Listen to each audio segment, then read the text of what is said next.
Mahigit 20 taon na po ako dito sa Pagadian City.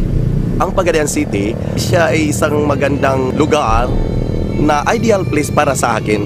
Dito ako nakatapos sa kolehiyo at nakita ko siya na may makukuha ako na magandang kinabukasan dito pa lang sa Pagadian City. Isa akong taong ambisyoso, na dahil sa ambisyon na yon, tinuloy-tuloy ko lang yung pag-aaral ko. Maraming mga pagsubok na nadaanan ko, pero okay lang yon dahil wala ako talagang magbibigay sa akin ng kinabukasan kundi ako lang mismo. Bago po ang klase ko, naglalaho po ako within Pagadian City. 7 kaming magkakapatid, pero alam nyo, walang-wala rin sila. Kaya nga naghanap ako ng paraan. Hindi ko naman ilintana kung anong ginagawa ko, naglalaho ako. Okay lang yon, basta may marating ako balang araw. Nung nakatapos ako sa pag-aral, diretso, nagturo ako kaagad dahil education po yung natapos ko. Dahil sa marami akong problema, tapos sakitin ako, kaya napag-isipan ko na magninegosyo. Ituloy ko na lang yung pagninegosyo dahil negosyante na ako, diba? Naglalaho ako ng isda. Sa dinami-dami ko ng nasubukan ng mga kumpanya, nasalihan, naroon yung sipag at tiyaga. Pero wala pa rin, hindi pa rin umasenso. Napag-isipan ko na maghanap pa na naman ibang negosyo. Tinuloy-tuloy ko lang yung paghanap ng kumpanya na kung saan ang mga pangarap ko sa buhay ay talagang maaabot ko. Kaya ito na, nung shinare sa akin ang Royal Business Club ay talagang pang-7 na to. So ang ginawa ko ngayon ay talagang sineryoso ko siya at pinakinggan ko siya ng mabuti dahil sa magpo 40 years old na ako.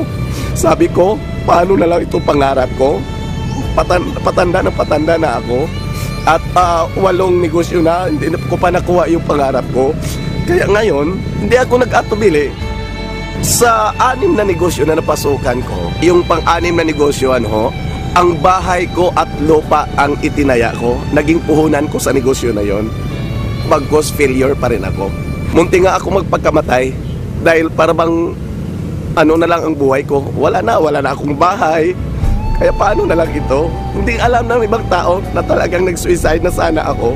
Buti na lang, may aklat akong nabasa. Ang nakalagay doon, nakasaad doon, na failure is not final unless you make it final.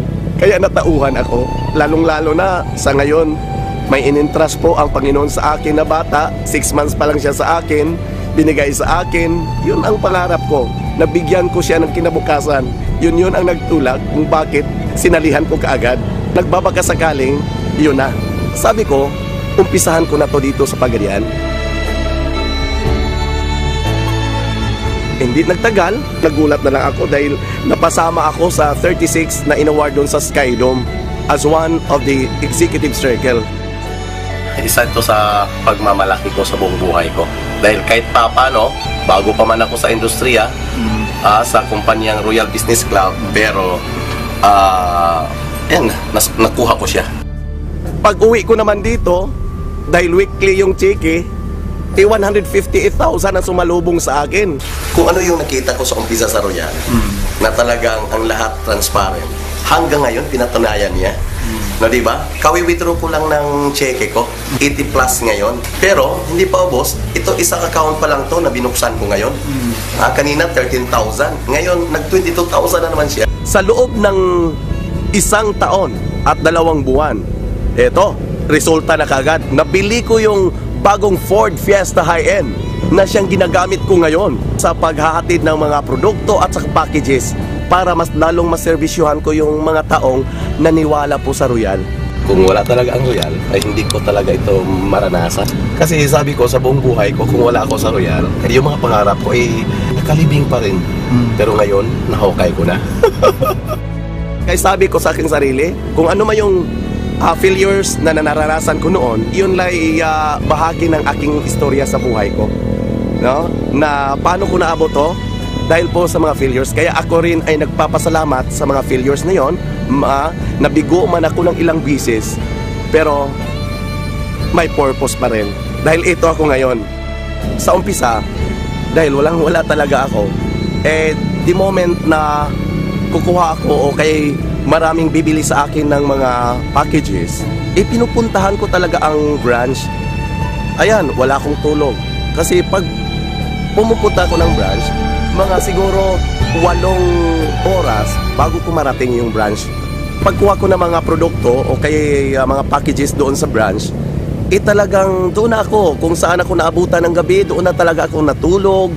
Kasama ko yung mga products at mga packages ng Royal.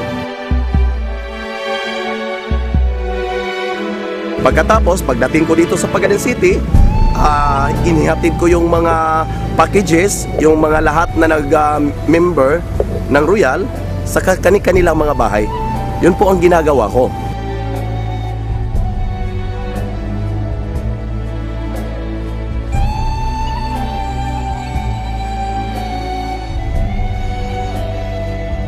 Ayun, unti-unting nagbunga ang paghihirap ko, no? May resulta. Kaya doon tinuloy-tuloy ko at pinupursige ko na yung sarili ko na talagang tatrabahuin ko to. Bakit?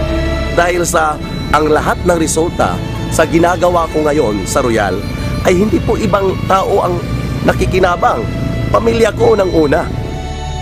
Ito po yung bahay na bininta ko noon at dahil sa Royal, nabawi ko siya ulit. Kaya yung mga kaibigan ko na dati parang kung nakita na nila ako, biglang nagsialisan. Parang virus ako. Pero nung nakuha ko na to lahat, binalikan ko sila uli at inayayahan ko pa na mag-dinner, mag-breakfast, ganun yung ginagawa ko. Ang sa akin lang, kung anong narating ko ngayon, kung anong meron ako ngayon, ay ibabahagi ko pa rin sa mga taong nanglalait sa akin.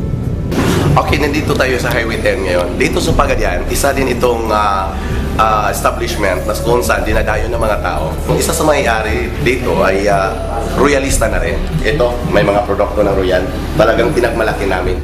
Ilang bisis ho akong bumagsak, bumangon, bumagsak na naman. Ilang bisis yun.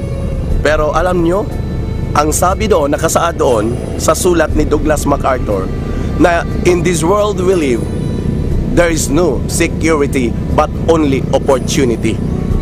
Kaya, nung introduce sa akin ang Royal, opportunity to. At hindi ako nagkamali. Dito na talaga, sa Royal na talaga makukuha ko lahat ang mga pangarap ko sa buhay. This is Royal Power!